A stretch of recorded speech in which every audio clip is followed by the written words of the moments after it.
नमस्कार बच्चों, आज अरुहुल हिंदी पाठमाला क्लास 5th के चैप्टर नंबर 8 के यानी डायरी के पन्ने की एक्सरसाइज हम लोग करेंगे।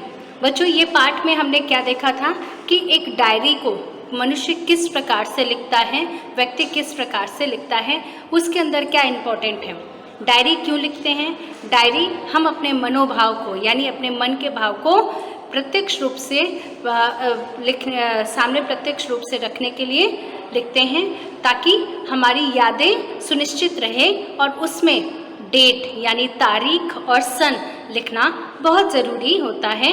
जिस प्रकार से इस चैप्टर में दिल्ली घूमने गया एक बच्चा जिसका नाम था अद्वैत, वह दिल्ली गया था अपने नानी के घर और वहाँ पे वह जितने दिन भी गया था, जहाँ जहाँ गया था घूमने, तो उसने क्या किया था बच्चों, उसने डेट वाइज उसने सारी जानकारियाँ लिखी थी कि किस दिन वह कहाँ गया था। जैसे 2 जून को वह कहाँ गया था, 2 जून को वो इंद्रप्रस्थ नगर गया था। 3 जून को वो लाल किला गया था। 4 जून को वो कहाँ गया था, कुतुब मीनार देखने गया था। ठीक है, 5 जून को वो संसद भवन देखने गया था। 6 जून को वो मेट्रो ट्रेन में घूमने गया था। इस तरीके से उसने डेट वाइज सारी चीज़ें अपनी डायरी में लिखी थी और यह लंबे समय तक उसकी यादों में बना रहेगा। तो डायरी हमें लिखना इसीलिए चाहिए और हर एक व्यक्ति को डायरी लिखना चाहिए। यह बहुत अच्छी चीज़ें हैं डायरी लिखना। ठीक है, अब हम लोग इसकी एक्सरसाइज करेंगे। एक्सरसाइज में सबसे पहले देखिए, यहाँ पे ऊपर लिखा है राइट इन CW नोटबुक। शब्दार्थ आपको अपनी नोटबुक में लिखना है। तो शब्दार्थ क्या है बच्चों, आइए हम लोग देखते हैं। शब्दार्थ पहला, प्रक्रिया यानी तरीका, किसी काम को करने का तरीका, प्रोसेस। शताब्दी, शताब्दी का मतलब क्या होता है, 100 सालों की अवधि, 100 साल के बीच की जो अवधि है उसको कहते हैं शताब्दी। उत्पन्न, पैदा होना। प्रतिवर्ष यानी हर साल, एवरी ईयर। और दर्शनीय, देखने लायक। पिटारा मीन्स बॉक्स और चकित, हैरान होना। ठीक है, सार्थक यानी सफल, सक्सेस। निर्माण, बनाना। और उद्घाटन, आरंभ करने का समारोह। कहीं पे भी आप देखिए, आप जब शॉप ओपन होती है या कुछ भी नया ओपन होता है या घर में हम लोग जाते हैं नए घर में, तो उसके आरंभ करने का समारोह करते हैं, है ना, तो उसको कहते हैं उद्घाटन। अब हम लोग आगे आएंगे। एक्सरसाइज, दिए गए प्रश्नों के लिए उत्तर का सही विकल्प चुनिए।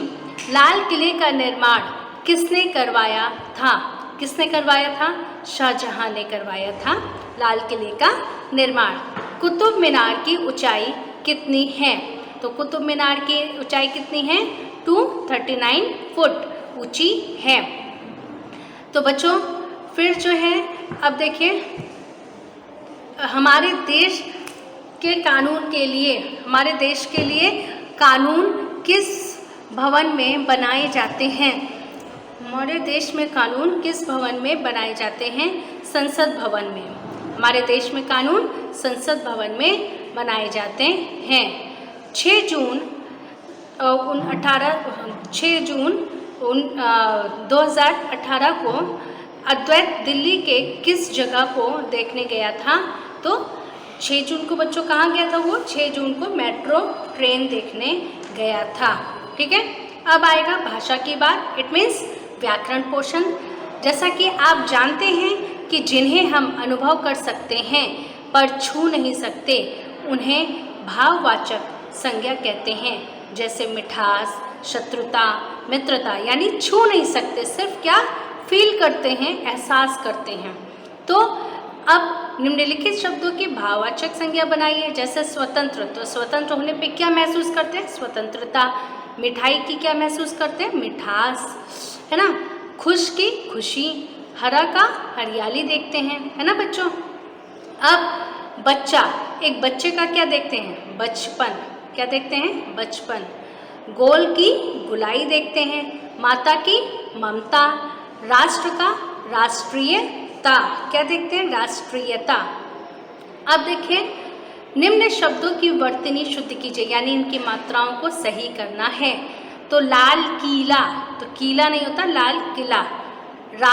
राष्ट्रीय, राष्ट्रीय नहीं राष्ट्रीय, आधा सा होगा। फिर नैतिक, नौतिक लिखा है यहाँ पे, नौतिक नहीं नैतिक। डायरी, डायरी, तो डायरी होता है, डायरी नहीं होता, डायरी होता है। भाषा नहीं होता, भाषा होता है। दिल्ली नहीं होता, दिल्ली होता है। ठीक है, इस प्रकार से ये वर्तनी शुद्ध किया गया है। अब वाक्यांश के लिए एक शब्द दीजिए। तो देखिए ये एक सेंटेंस में मतलब कई सारे शब्दों को मिला करके ये वाक्य बना है, और इसके लिए हमें एक शब्द बना देने हैं जो इसको प्रूफ करे।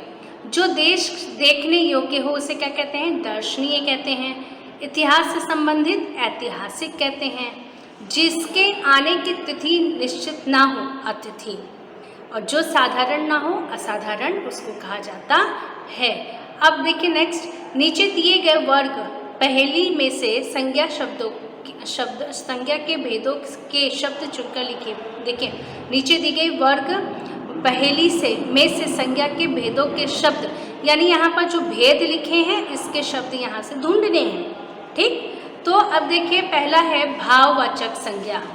तो बच्चों भाववाचक संज्ञा के पहला है व्यक्तिवाचक संज्ञा। तो व्यक्तिवाचक संज्ञा मैंने क्या बताया था बच्चों? व्यक्तिवाचक संज्ञा वह संज्ञा होता है जो किसी निश्चित व्यक्ति, वस्तु, स्थान का नाम हो, किसी एक निश्चित का। ठीक है, तो इसमें भोपाल, इलाहाबाद मैंने छाट कर लिखा है, भोपाल और इलाहाबाद। ठीक, इसके बाद नेक्स्ट है जातिवाचक, जिसमें संपूर्ण जाति हो। अब जैसे लड़का, लड़का किसी एक पर्टिकुलर लड़के का नाम नहीं है। लड़का मीन्स जग के जितने लड़के हैं वो सब सम्मिलित हो गए, इसलिए यह जातिवाचक हो गया। शहर, पर्टिकुलर किसी एक शहर का नाम नहीं है। शहर इट मीन्स कि हमारे भारत देश में जितने शहर हैं सब आ जाएंगे इसके अंदर। तो शहर एक जातिवाचक संज्ञा का शब्द है। भाववाचक हंसी, यहाँ पे मैंने लिखा है हंसी।